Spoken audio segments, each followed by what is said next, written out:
últimas aulas que nós tivemos, né? Foi uma série sobre o inferno e depois sobre o purgatório, né?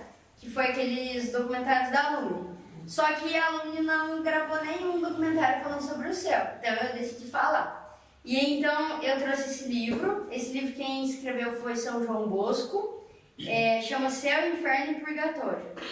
E Deus concedeu para ele a visão, tanto do céu, quanto do inferno, quanto do purgatório. E aí eu vou ler um pouquinho, assim, é bem grande, mas então eu vou ler só alguns pedaços para vocês terem uma noção de como que foi essa visão que ele teve do céu, né? Aí ele contou para os alunos, né, filhos espirituais dele. Ora, na noite de 6 de dezembro, enquanto eu estava no meu quarto, não recordo bem se lendo, ou se dando voltas pelo aposento, ou se me havia já deitado, comecei a sonhar. Ele depois a nota de rodapé fala que não é um sonho propriamente dito, foi de fato uma visão sobrenatural, né? Não foi apenas um sonho. Apesar do livro chamar Sonhos de São João Bosco, foi de fato uma graça que Deus concedeu a ele. E ele fala assim: logo me pareceu estar sobre uma elevação de terreno, ou colina, à beira de uma imensa planície, cujos confins a vista não alcançava, pois se perdiam na imensidão. Era toda azulada como o mar calmo, embora o que eu visse não fosse água, parecia um cristal límpido e luminoso. Sob meus pés, por trás de mim e dos lados, vi uma região, à maneira de um litoral à margem do oceano. Largos e gigantescos caminhos dividiam aquela planície em vastíssimos jardins, de indescritível beleza, todos repartidos em bosquezinhos, prados e canteiros de flores, de formas e cores variadas. Nenhuma das nossas plantas pode nos dar a ideia daquelas, embora tenham com elas alguma semelhança. As ervas, as flores, as árvores, as frutas eram vistosíssimas e de belíssimo aspecto.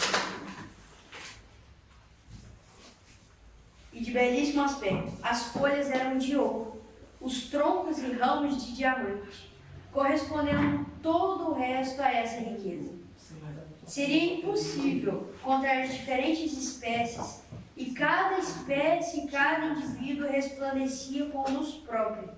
No meio daqueles jardins, em toda a extensão da planície, eu contemplava incontáveis edifícios de ordem, beleza, harmonia, magnificência e proporções tão extraordinárias que para a construção de um só deles me parecia que não seriam suficientes todos os tesouros da terra. Eu dizia para mim mesmo: ah, se meus meninos tivessem uma só destas casas, como gozariam, que felizes seriam e com quanto gosto viveriam nela. Isso pensava eu, quando só podia ver externamente os palácios. Qual não deveria ser a magnificência interior? Enquanto contemplava extasiado tão estupendas maravilhas que adornavam aqueles jardins, eis que chega aos meus ouvidos uma música dulcíssima, de tão agradável e suave harmonia, que nem posso dela dar-vos adequada ideia. Eram 100.000 instrumentos, produzidos cada qual um som diverso do outro, enquanto todos os sons possíveis difundiam pelos ares suas ondas sonoras. A estes somavam-se os coros dos cantores. Vi então uma multidão de pessoas que se encontrava naqueles jardins e se regozijava alegre e contente. Uns tocavam, outros cantavam. Cada voz, cada nota, produzia um efeito de 1000 instrumentos reunidos, todos diferentes uns dos outros. Ao mesmo tempo, ouviam-se os diversos graus da escala harmônica, desde os mais baixos até os mais agudos que se possam imaginar, mas todos em perfeita harmonia. Ah, para descrever-vos tal harmonia não bastariam comparações humanas. Via-se pelo rosto dos felizes habitantes do jardim que os cantores não só experimentavam extraordinário prazer em cantar, mas ao mesmo tempo sentiam imenso gozo em ouvir cantar os demais. Quanto mais um cantava, mais se lhe acendia o desejo de cantar. E quanto mais ouvia, mais desejava ouvir. Era isso que cantava. Saudação, honra e glória a Deus Pai Onipotente, Autor do século que era, que é e que virá a julgar os vivos e os mortos para todos os séculos dos séculos. Enquanto ouvia atônito essa celestial harmonia, vi aparecer uma imensa multidão de jovens, muitos dos quais eu conhecia, pois tinham estudado no oratório e nos outros nossos colégios. Mas me era, entretanto, desconhecida a maior parte. A multidão interminável se dirigia a mim. À sua frente vinha Domingo Sávio, e logo atrás dele vinham o padre Alassonati, padre Chiala, padre Giulio e muitos sacerdotes e clérigos, cada um deles conduzindo uma sessão de jovens. E aí ele vai falando, vai descrevendo, até que ele chega para conversar com o Domingo Sávio, que foi aluno dele, né, lá no oratório. E aí ele fala pro São Domingo Sávio: onde que eu tô, né? E ele fala: estás no local da felicidade, onde se gozam todas as alegrias, todas as delícias. Aí o São João Bosco pergunta: é este, pois, o prêmio dos justos? E aí ele fala: não, por certo. Aqui não se gozam os bens eternos, mas só ainda que em medida grande os bens temporais. E aí o São João Bosco fala: mas então são naturais todas essas coisas? E aí São Domingos Sávio responde: sim, se bem que embelezadas pelo poder de Deus. E aí São João Bosco fala: e a mim que parecia que isso era o paraíso? E aí Sávio respondeu: não. Nenhum olho mortal pode ver as belezas eternas. E essas músicas, prossegui perguntando, são as harmonias de que gozais no paraíso? Não. Já te disse que não. São sons naturais? Sim, são sons naturais, aperfeiçoados pela onipotência de Deus. E essa luz, que é mais forte do que a luz do sol, é a luz sobrenatural? É a luz do paraíso? Não, é luz natural, embora avivada e aperfeiçoada pela onipotência divina. E eu não poderia ver um pouco da luz sobrenatural? Ninguém pode vê-la, enquanto não chegue a ver a Deus como Ele é. O menor raio dessa luz tiraria no mesmo instante a vida de um homem, porque não é suportável pelas forças humanas. E aí ele fica insistindo que ele quer ver pelo menos um raiozinho da luz do paraíso. Porque eu não sei se vocês entenderam, mas ele não foi para o céu, ele estava na antessala do céu, porque São Domingos falou: você não aguenta, homem nenhum aguenta ver o céu. E aí ele levantei a vista, ele fala, e ao mesmo tempo apareceu de repente no céu, a uma distância imensa, uma instantânea centelha de luz, sutilíssima como um fio, mas tão brilhante, tão penetrante, que meus olhos não puderam resistir. Fechei-os e lancei um grito tão forte que despertou o padre Lemoione, que dormia no quarto próximo. Ele estava no quarto, né? Ele estava lá no oratório. Assustado, ele me perguntou na manhã seguinte o que me acontecera de noite para estar assim tão agitado. Aquele fiozinho de luz era 100 milhões de vezes mais claro que o sol, e seu fulgor bastaria para iluminar todo o universo criado. E aí ele continua, né? E aí ele fala pro Domingo Sávio: isso aí que eu vi é a luz divina? E aí Sávio fala: não é a luz divina ainda, né? E aí o São João Bosco pergunta pro São Domingos: e vós, de que gozais no paraíso? E aí Sávio responde: é impossível dizer-te. O que se goza no paraíso, nenhum homem mortal pode sabê-lo, enquanto não deixa essa vida e se reúne a seu Criador. Basta dizer que se goza ao próprio Deus. E ele continua falando de como que é o céu, né, dessa antessala do céu que ele estava. E aí ele vai falando das flores, e aí uma hora por fim ele fala: Sávio me apresentou um magnífico ramalhete que tinha nas mãos. Nele havia rosas, violetas, girassóis, gentianas, lírios, sempre vivas, e entre as flores, espigas de trigo. Ofereceu-me e disse: observe. Vejo, mas não entendo nada, respondi. Dá este ramalhete a teus filhos, para que possam oferecê-lo ao Senhor quando chegar o momento. Procure que todos o tenham, a ninguém lhe falte nem o deixe tirar. Podes estar certo de que com ele terão o suficiente para ser feliz. E aí São João Bosco pergunta, o que significa esse ramalhete de flores? E aí São Domingos Sávio explica, a rosa é o símbolo da caridade, a violeta da humildade, o girassol da obediência, a genciana da penitência e da mortificação, as espigas, a comunhão frequente. O lírio indica a bela virtude da qual está escrito, aí tem a frase aqui, que é a castidade. E a sempre viva significa que todas essas virtudes devem durar sempre. Ela simboliza a perseverança. E aí ele continua aqui, né, falando, e aí por fim ele pergunta aqui para São Domingos, o que mais te confortou na última hora, né? Qual foi o teu consolo na última hora? Quando você estava para morrer. E aí São Domingos fala, o que mais me confortou no trânsito da morte foi a assistência da poderosa e amável Mãe do Salvador. Diz isso aos teus filhos, que não se esqueçam de invocá-lo enquanto estão em vida, mas se queres que possa responder-te mais algo, apressa-te. E aí ele fala, quanto ao futuro, o que me dizes? E aí ele começa a fazer algumas previsões, fala que haverá o século de grandes dores, que é o século XX. Ele pergunta sobre o próximo Papa, ele fala quem será o próximo Papa, que é o Papa Pio XI, o Papa Pio IX, perdão. E aí começa uma série de previsões, assim, que ele vai falando sobre o futuro, né? Coisas que de fato aconteceram nessa visão.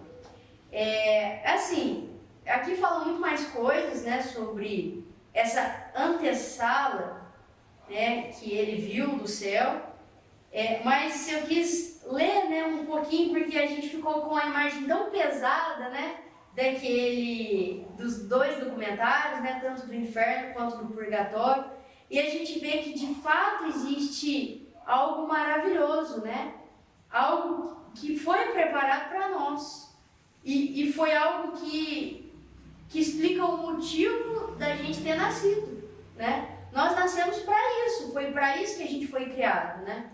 E que a gente tenha esse ardente desejo, né? Que a gente não seja medíocre, né? E desistir, né? Eu já comentei outras vezes, acho que até aqui eu já comentei, né? De ouvir pessoas assim muito tristes, assim, né? Que participavam de grupos assim e que saíram e eu fui atrás. Por que você saiu, né? Do grupo e tal, né? Você sumiu.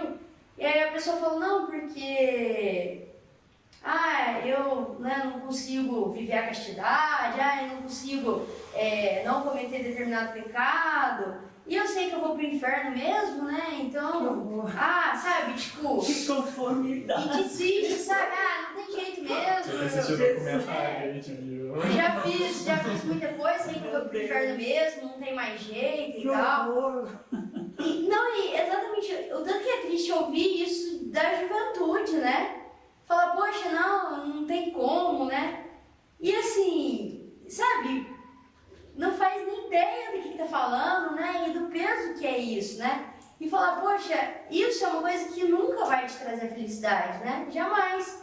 Porque a gente, de fato, foi criado para o céu. E a gente só vai conseguir ser feliz, que é uma coisa que todo mundo deseja, né? Todo mundo aqui quer ser feliz. Isso é uma coisa natural do ser humano, querer ser feliz. A gente só vai conseguir ser verdadeiramente feliz quando a gente estiver num lugar desse maravilhoso, né? Um lugar que não tem tristeza, um lugar que não tem sofrimento, um lugar que não tem dor, né? Um lugar que não tem perdas. Pensa que maravilha, né? E foi para isso que a gente foi criado. E uma coisa assim, a gente não foi criado apenas para ser salvo, né? A média é 6, né? A prova vale 10, mas a média é 6. Meu objetivo é tirar 6 e tá tudo certo, né? A gente não foi criado simplesmente para ser salvo, a gente foi criado para ser santo, né? De fato, até isso é uma das coisas que falam lá nos documentos do Concílio Vaticano II, que a santidade, a vocação universal.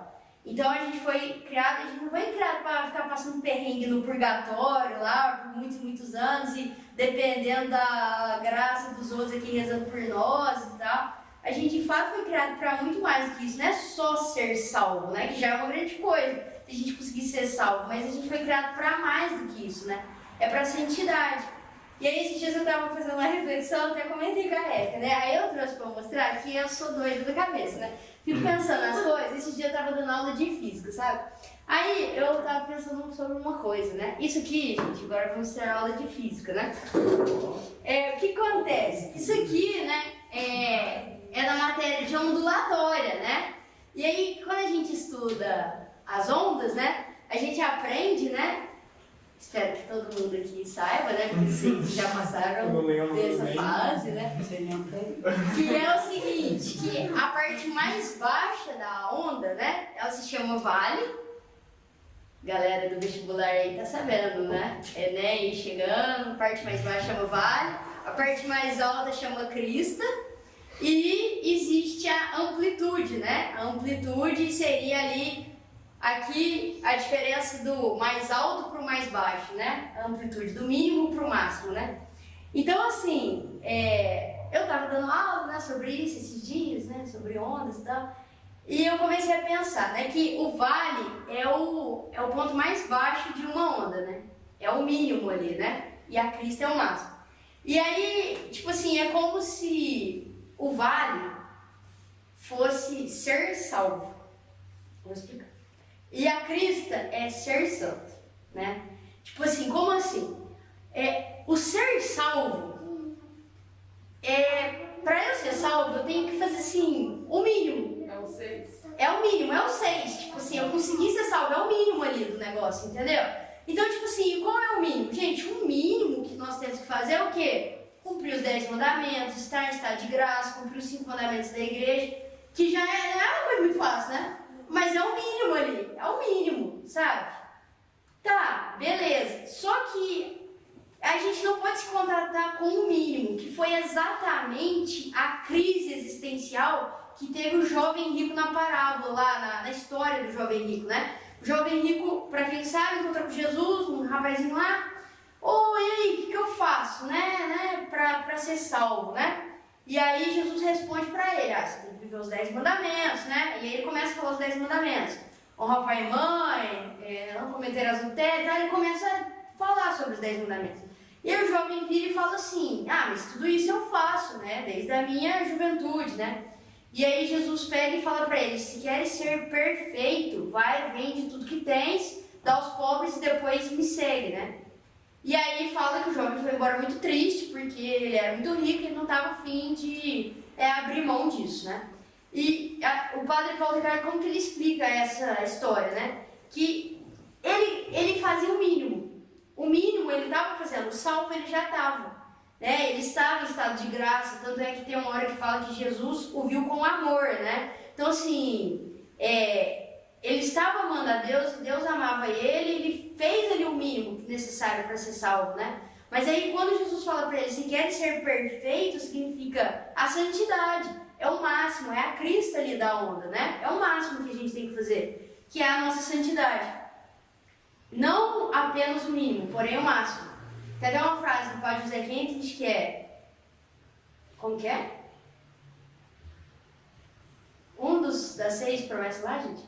Das 6 exigências? Elevar ao máximo. Elevar ao máximo as exigências. Elevar ao máximo as exigências. Então, tipo assim... tá, um mínimo ali. Ir na missa no domingo. Nossa, se a gente for ver...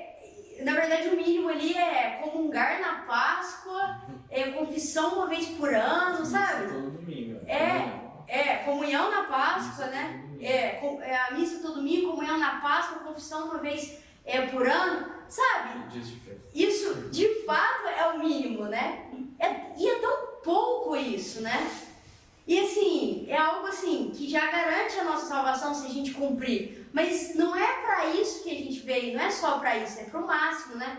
E aí eu fiquei refletindo, o mínimo é o vale ali da onda, o máximo é ser santo, o mínimo é ser salvo. Mas o que seria essa amplitude, né? O que separa o ponto máximo do ponto mínimo da onda, né? Essa amplitude de fato é o amor, porque muitas vezes a gente faz por pura obrigação, né?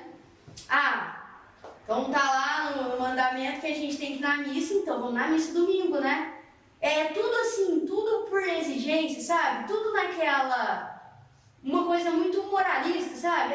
Isso aqui eu vou fazer porque se eu não fizer é pecado. Isso aqui eu tenho que fazer porque tá no mandamento, sabe? Não tô aqui, lógico, de forma alguma, desprezando os mandamentos. Lógico, isso é o mínimo que você tem que fazer. Mas assim, não só por isso, sabe? Tem que fazer de fato por amor. Falar, poxa, né? É o dar o máximo de cada um. É estar disposto a isso e saber que a recompensa desse máximo e que de fato vai ser sacrifício pra gente hoje. É sacrificante. Muitas coisas são difíceis, não são? Tem os mandamentos que são muito difíceis de cumprir, tem algumas coisas que são muito difíceis, que são muito sofridas, né? Mas quando a gente lê esse relato de como é o céu, não dá vontade de, tipo, a gente entregar tudo pra conseguir uma coisa dessa, sabe? Falar, poxa, olha que lugar maravilhoso, e pensar que, assim, tem um lugar pra mim reservado aqui, né? Eu tenho uma cadeirinha aqui minha, né? Escrito lá, Thaís, tá lá reservada a minha cadeirinha, e eu não vou aqui fazer um esforço para conseguir chegar nesse lugar, sabe? É pensar que todo mundo tem um lugar reservado lá. E é isso, é você dar o seu máximo, é você não se contentar com os 6, né? Não, tá bom demais, ficar sofrendo demais, pra quê? Sabe, que a gente quer evitar o sofrimento, ficar evitando. A gente quer tudo muito fácil, né? A gente está numa geração que quer cada vez mais facilidade, cada dia mais. E assim, muitas vezes a gente deixa passar isso, né? A oportunidade de sofrer, a oportunidade de passar por um grande sacrifício, entregar isso para Deus e pedir, né, que esse sacrifício possa nos fortalecer, para que a gente possa ser cada vez mais santo. Isso é uma coisa muito prática, sabe? É coisa do dia a dia nosso, sabe? As coisas do dia a dia nosso trabalho que a gente tem que fazer, a pessoa chata que a gente tem que conviver. Todo mundo aqui convive com pessoa chata, não convive? Eu convivo com pessoas chatas diariamente, eu convivo. Então, assim... Ultimamente tenho convivido com pessoas levadas. Sabe, assim, são as coisas, assim, do nosso dia a dia, coisas, assim, pequenas, e que se a gente aproveitar bem aquela oportunidade, a gente pode ir crescendo em santidade, sabe? Eu vejo isso, o pessoal, nossa, reclama muito, né? É coisa assim que a gente consegue fazer todo dia, entende? São pequenos sacrifícios, pequenas coisas, e que vão ajudar a gente a sair do vale e ir pra Cristo, sabe? Pequenas coisas, sabe? Não é porque às vezes a gente lê a vida dos mártires, né? E a gente acha que é necessário chegar a esse ponto, né? Mas assim, até chegar nesse ponto, para um São Policarpo da vida ter chegado ao ponto de morrer queimado e pedir para virar e falar assim, não, esse lado aqui já tá bem queimado, pode virar. Sabe, tipo assim, para ele ter chegado nesse ponto, teve muitas outras renúncias muito pequenas que ele fez. Muitas coisas mínimas, coisas pequenas, entendeu? Tipo uma tia chata que ele... Você acha que São Policarpo não tinha tia chata? Você acha que, tipo assim, o único sacrifício que ele teve que fazer na vida, o único, foi ali a hora que ele estava na fogueira? Você acha que não teve um monte de sacrifício que ele teve que fazer antes, ao longo da vida, e que preparou ele para ele chegar até onde ele chegou? Entendeu? Então, se a gente vê esses santos e a gente admira a virtude deles, a gente admira a coragem deles, a gente tem que começar com o mínimo, aguentando a chatice ali do dia a dia, aguentando as coisas bobas, as pequenas dores, as coisas que vai acontecendo, que vai nos aborrecendo, né? E fazer tudo isso por amor a Deus, né? A gente tentar cortar um pouco disso, né? De fazer tudo só o mínimo, né? Fiz, pronto, cumpri meu dever, pronto, agora não faço mais nada, né? Já fui muito educada com a Camila, já cumpri meu papel de ser educada com a Camila, agora vou começar a dar patada nela, porque, já fui muito educada, já cumpri a minha cota de generosidade com a Camila já foi, você tem uma cota, né? Ser generosa com a Camila 8 vezes, aí foi, aí agora na 9ª eu já posso dar patada, sabe? Tipo assim, a gente é tão assim, né? Só o mínimo, eu cumpri, agora chuto o balde, né? Então, a gente tentar fazer isso e a gente pensar sempre nessa recompensa, né? E assim, uma outra reflexão agora que não tem absolutamente nada a ver com isso, que, nossa, ele fala que da música, né? Essa reflexão me veio agora, não tinha preparado para isso. Que ele fala sobre a música que ele ouvia lá dos coros dos anjos, que era uma coisa belíssima, belíssima. Ele fala das construções, né? Até das construções, que era uma coisa super harmônica, super bonita e tal. E a gente também pode refletir o tanto que a nossa sociedade atual não contribui para que a gente tenha essa sensação de beleza das coisas, né? E a gente pensa que isso é muito bobo, a gente pensa que isso não tem nada a ver. Mas assim, Deus é a suma beleza, a suma bondade, a suma harmonia. Então cada vez que a gente vê uma coisa bela, uma coisa harmônica, uma coisa boa, aquilo de certa forma nos remete a Deus. Então, cada vez que a sociedade estimula cada vez mais e mais e mais a feiura, a desarmonia, umas músicas totalmente dissonantes, como diz lá no Brasil Paralelo, né, essa palavra, a gente vê o tanto que isso é um reflexo de como está caminhando a espiritualidade da sociedade também, né? Isso não é à toa, sabe, gente? Isso é muito bem arquitetado, sabe? É porque cada vez que a gente vai vendo a beleza, a harmonia, aquilo está nos aproximando de Deus. Então é interesse disso também, dessa sociedade que a gente está hoje, nos desviar essa atenção, né? Daquilo que é realmente o divino, daquilo que nos aproxima do motivo pelo qual nós fomos criados, né? Então isso também faz parte, né? Isso é uma outra reflexão que eu pensei agora, né? Que a gente tem que tomar cuidado com isso, né? Selecionar mesmo as coisas, né? As coisas que a gente ouve, porque isso, querendo ou não, isso reflete a nossa espiritualidade, sabe? Reflete muito do nosso pensar, do nosso agir. Isso também é algo que a gente precisa pensar. Né? Influencia, lógico que não é uma coisa determinante, né?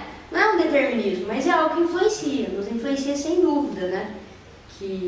Interessante notar, então, você falou, tipo, aonde começou a surgir a arquitetura mais terrível, né, que foi no século XX, porque no século XIX ainda não tinha isso. Ainda eram aqueles palácios, tipo, quem já teve oportunidade de ir pra Belo Horizonte? Quem já foi aqui pra Belo Horizonte? Eu já passei por lá. Mas em São Paulo, essa cidade, você viu umas construções gigantes, super belas, né? Até em Ribeirão Preto, algumas assim, e etc. Mas você vê que é justamente na União Soviética que começa esses prédios maciços, que é só um bloco assim de concreto. Uma caixa de sapato, né? Uma caixa de sapato gigante, várias reunidas assim. E aí a gente vê que justamente Brasília, que é aquela coisa mais horrível, né? Que é a arquitetura moderna, século XX, foi feita por um stalinista, né? Que é o Niemeyer. Ele tinha esses valores e essa visão de mundo stalinista, né? Aí ele foi lá e fez aquela coisa sem beleza, aquela coisa morta, né? Aquela coisa terrível. Você vê que o prédio da STF é só um quadrado, assim, que você vê a parte de cima toda suja por causa daquele concreto, etc. Justamente por pessoas que partem de uma visão de mundo de não existir Deus. Então, de não existir beleza, bondade nem verdade, né? Então vira essa coisa jogada, né? Utilitarista, assim.